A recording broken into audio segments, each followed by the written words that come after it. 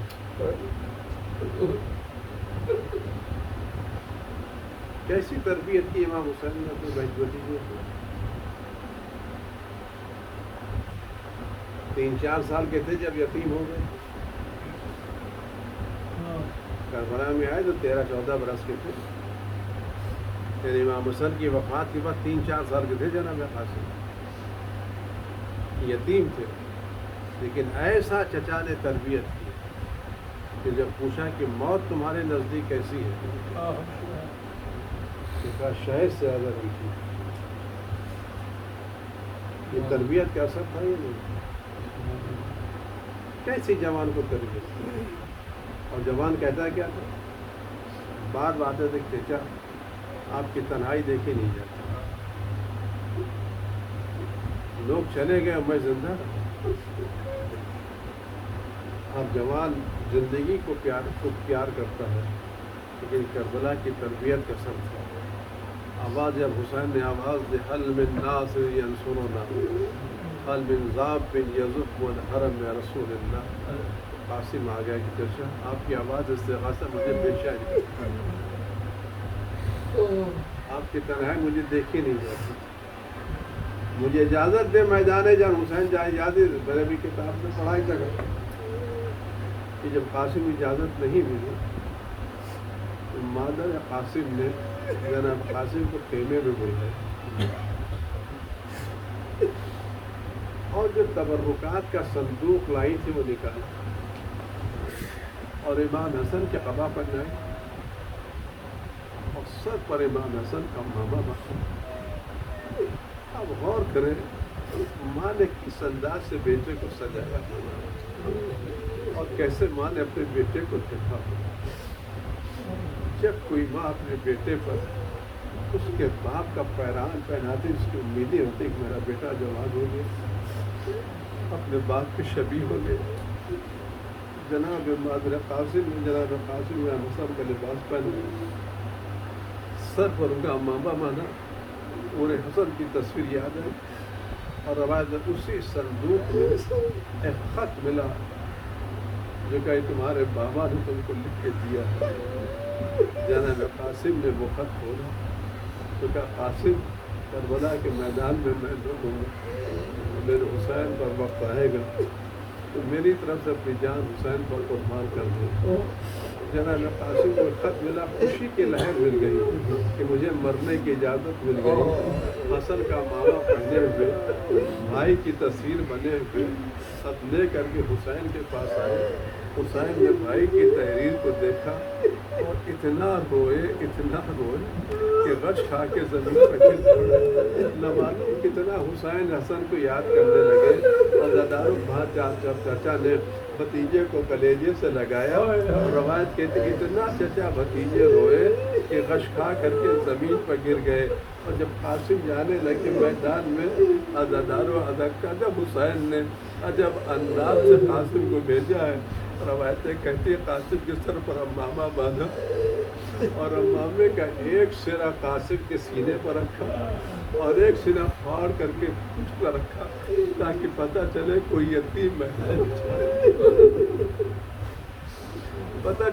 یتیم میدان میں جا رہا ہے. جناب قاسم کو اس طرح سے بھیجا اور ایک باریک کرتا جناب قاسم پہنے ہوئے تھے, باریک کرتے کو پہن کے گئے اور ایک پیر میں بائیں پیر کا جو تسمہ تھا وہ بھی ٹوٹا ہوا تھا. قاسم میدان میں چلے تو کہ حسین اپنے بھائی کی تصویر کو دیکھتے رہے. اور جب یہ جوان میدان کربلا میں آیا ہے تو روایتیں کہتی دشمن کہتے تھے کان و شقت و قمر, یہ تو چاند کا ٹکڑا رکھتا ہے, یہ تو چاند کا ٹکڑا رکھتا ہے. عزاداروں جو قاسم دشمنوں کی نگاہ میں چاند کا ٹکڑا لگ رہے تھے اس ماں کی نگاہ میں کتنے حسین ہوں گے جو خیمے کے دروازے پر کھڑی ہوئی اپنے بیٹے کو دیکھ رہی تھی. عزاداروں قاسم میدان میں آئے, جناب عباس دیکھ رہے ہیں, حسین دیکھ رہے ہیں, کبھی ادھر جاتے حملہ کرتے ہیں کبھی ادھر حملہ کرتے ہیں. میدان میں آنے کے بعد رجت پورا پہچان لو میں حسن کا بیٹا ہوں, میں حسین کا بھتیجا ہوں جس کو تم نے پانی سے محروم کر رکھا ہے. راوی کہتا ہے حبیب نے مسلم کہتا ہے کہ ایک شقیق کو میں نے دیکھا جو ایک درخت کے پیچھے چھپا ہوا تھا. تم کیا کرنا چاہتے ہو؟ کہ میں جوان پر حملہ کروں گا؟ کہ تمہیں شرم نہیں آتی اتنے کمسین جوان پر، اتنے حسین جوان پر تم حملہ کرو گے، تم اس کو مارو گے؟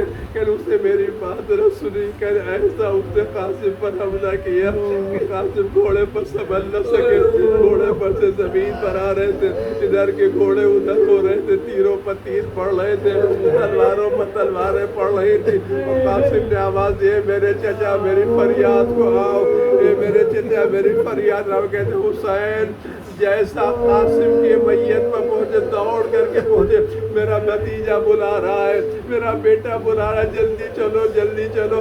روایت کے جب حسین قاسم کے سرانے آئے تو دیکھا کہ بدن ٹکڑے ٹکڑے ہو گیا، اور قاسم ایسے تڑپ رہے تھے جیسے کسی مرغ کو ذبح کر کے چھوڑ دیا جائے، کبھی ہاتھ ٹپک سکتے تھے، کبھی پیروں کو پھیلا لیتے تھے، ایسا قاسم تڑپ رہے تھے کہ حسین سے دیکھا نہیں جاتا تھا۔ کہ میرے لال قاسم تیرا چچا تیری مدد کے لیے آیا ہے، لیکن اس وقت آیا جب تجھے کوئی فائدہ نہیں پہنچا سکتا۔ حسین قاسم کو لے کے چلے، لیکن اس انداز سے چلے کہ اس سر تو سینے پر تھا، اور پیر خط دیتے جاتے تھے کہ جب قاسم کا لاشا لے کر کے خیمے میں آئے ہیں تو وہ بہادر قاسم جا کر کے فریاد کی، اے میرے لال قاسم، اے میرے لال قاسم، اے میرے لال الہی بحق الزہراء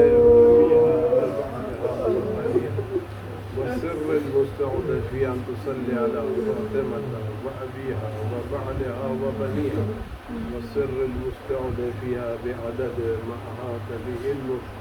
پروردگار ناقص کے دور میں تعجب فرما، آفت و بلا سے ہماری اس کی حفاظت فرما، ہر طرح کے رنج و غم و علم کو سجود مقدس سے دور فرما، پروردگار زداری اس بلا کو دنیا سے دور فرما، اس بستی کی اس بلا سے محفوظ فرما، پروردگار زداری کی حفاظت فرما، قلب مقدس امام زمان کو سے راضی و دور فرما، وعجل اللہم فی فرج مقدس۔